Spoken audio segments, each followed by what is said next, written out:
Hello and welcome to library class. This week we're still talking about the weather, and the weather we're talking about is snow. I hope you're enjoying the special effects. It's pretty... yeah. Oh, looks like I've got a polar bear. Hope you're impressed. Very nice. Oi! Hey! That's a really heavy owl. Look at this. Well, you'll be unsurprised to learn that today's story is all about snow. It's the story Brave Irene by William Stieg. Now, William Stieg is an incredible guy. He had a really full life. He died when he was 95 and he did so much stuff in it. He was very famous for being a cartoonist for the famous magazine The New Yorker. He drew about 170 covers for them and made over 2,600 cartoons for them. He was known at one stage as the king of the cartoonists. He started writing children's books when he was 61 and became hugely successful. He's written many books that you've probably heard of, Sylvester and the Magic Pebble, Dr. Soto, and probably most famously of all, Shrek. He wrote the original picture book that the movie Shrek was based on. Now this one is called Brave Irene. As you can tell from the cover, it's a book that is full of weather, particularly snow. It's the account of a young girl's important errand in the middle of an incredible snowstorm. And it goes something like this. I think actually I'm going to have to put on my glasses because I think he was also the king of very small print. So let's have a look. Brave Irene by William Stieg. Mrs. Bobbin, the dressmaker, was tired and had a bad headache, but she still managed to sew the last stitches in the gown she was making. "It's the most beautiful dress in the whole world," said her daughter Irene. "The Duchess will love it." "It is nice," her mother admitted, "but Dumpling, it's for tonight's ball, and I don't have the strength to bring it. I feel sick." "Poor Mama," said Irene. "I can get it there." "No, Cupcake, I can't let you," said Mrs. Bobbin. "Such a huge package, and it's such a long way to the palace. Besides, it's starting to snow."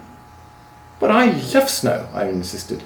She coaxed her mother into bed, covered her with 2 quilts, and added a blanket for her feet. Then she fixed her some tea with lemon and honey, and put more wood on the stove. With great care, Irene took the splendid gown down from the dummy, and packed it in a big box with plenty of tissue paper. "Dress warmly, Pudding," her mother called in a weak voice, "and don't forget to button up. It's cold out there, and windy." Irene put on her fleece-lined boots, her red hat and muffler, a heavy coat and her mittens. She kissed her mother's hot forehead 6 times, then once again made sure she was tucked in snugly and slipped out with the big box, shutting the door firmly behind her. It really was cold outside, very cold. The wind whirled the falling snowflakes about this way, that way, and into Irene's squinting face. She set out on the uphill path to Farmer Bennett's sheep pasture. By the time she got there, the snow was up to her ankles, and the wind was worse. It hurried her along and made her stumble. Irene resented this. The box was problem enough. "Easy does it," she cautioned the wind, leaning back hard against it. By the middle of the pasture, the flakes were falling thicker. Now the wind drove Irene along so rudely she had to hop, skip, and go helter-skelter all over the knobbly ground. Cold snow sifted into her boots and chilled her feet. She pushed out her lip and hurried on. This was an important errand. When she reached Apple Road, the wind decided to put on a show. It ripped branches from trees and flung them about, swept up and scattered the fallen snow, got in front of Irene to keep her from moving ahead. Irene turned around and pressed on backwards. "Go home," the wind squalled. "Irene, go home." "I will do no such thing," she snapped. "No such thing, you wicked wind." "Go home," the wind yodeled. "Go home," it shrieked, "or else." For a short second, Irene wondered if she shouldn't heed the wind's warning, but no. The gown had to go to the Duchess. The wind wrestled her for the package, walloped it, twisted it, shook it, snatched at it, but Irene wouldn't yield. "It's my mother's work," she screamed. Then, oh, whoa, the box was wrenched from her mitten grasp, and sent bumbling along in the snow. Irene went after it. She pounced and took hold, but the ill-tempered wind ripped the box open. The ball gown flounced out and went waltzing through the powdered air with tissue paper attendants. Irene clung to the empty box and watched the beautiful gown disappear. How could anything so terribly wrong be allowed to happen? Tears froze on her lashes. Her dear mother's hard work, all those days of measuring, cutting, pinning, stitching, for this? And the poor Duchess! Irene decided she would have to trudge on with just the box and explain everything in person. She went shuffling through the snow.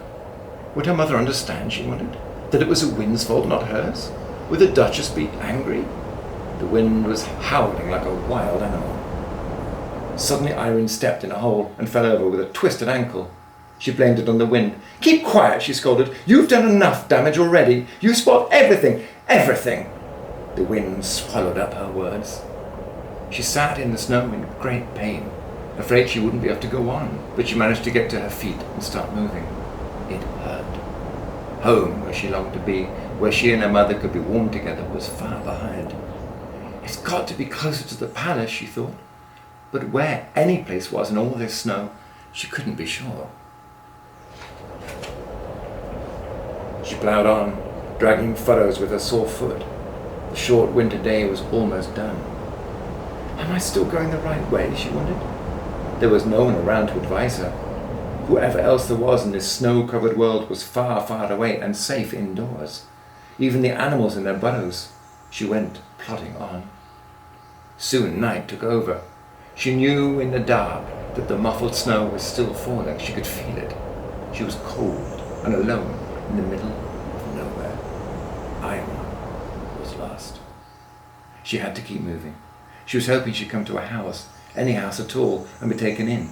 She badly needed to be in someone's arms. The snow was above her knees now. She shoved her way through it, clutching the empty box. She was asking how long a small person could keep this struggle up, when she realized it was getting lighter.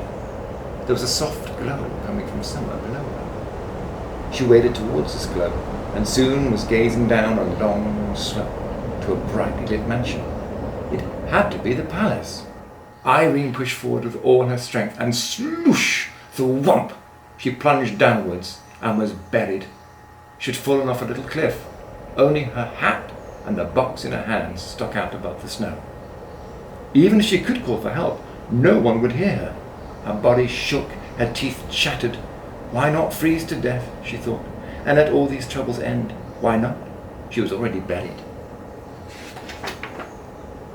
And never see her mother's face again? Her good mother who smelled like fresh baked bread. In an explosion of fury, she flung her body about to free herself and was finally able to climb up on her knees and look around. How to get down to that glittering palace? As soon as she raised the question, she had the answer. She laid the box down and climbed aboard, but it pressed into the snow and stuck.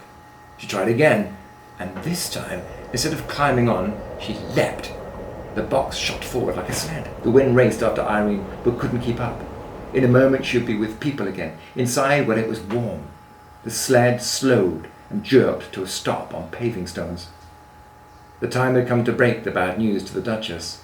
With the empty box clasped to her chest, Irene strode nervously towards the palace. But then her feet stopped moving, and her mouth fell open. She stared.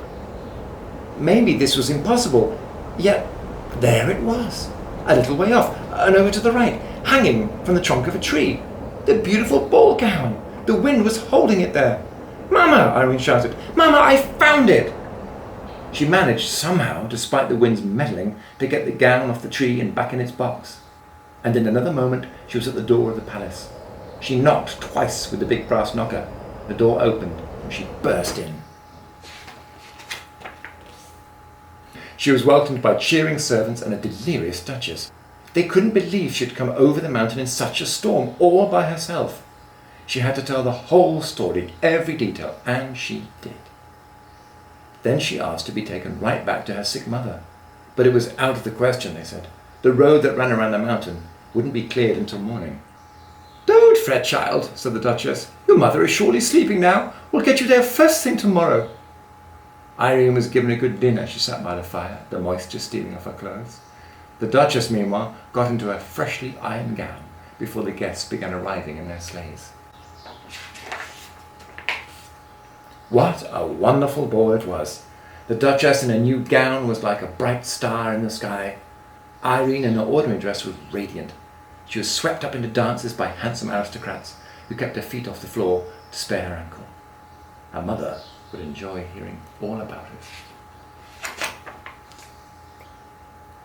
Early next morning, when the snow had long ceased falling, Mrs. Bobbin woke from a good night's sleep feeling much improved. She hurried about and got a fire going in the cold stove. Then she went to look in on Irene. But Irene's bed was empty. She ran to the window and gazed at the white landscape. No one out there. Snow powder fell from the branch of a tree. "Where is my child?" Mrs. Bobbin cried.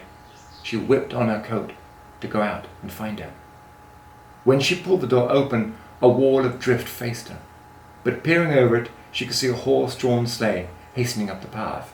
And seated on the sleigh between two large footmen was Irene herself, asleep but smiling. Would you like to hear the rest? Well, there was a bearded doctor in the back of the sleigh, and the Duchess had sent Irene's mother a ginger cake with white icing, some oranges and a pineapple, and spice candy of many flavours, along with a note saying how much she cherished her gown and what a brave and loving person Irene was. Which, of course, Mrs. Bobbin knew better than the Duchess. Well, I hope you enjoyed that story. It's one of my favourites. It's almost time for me to go. But before I do, I want to give you a bit of a challenge. You see that photograph up there? I want you to tell me what's the connection between that photograph, which is a photograph of a snowflake, and a man called Wilson. Because we're going to be looking at snow again next week. Now, if you think you know what the connection is, send me an email to the library email. In the meantime, take care, stay safe, and I will see you next week. Oh, thank you so much.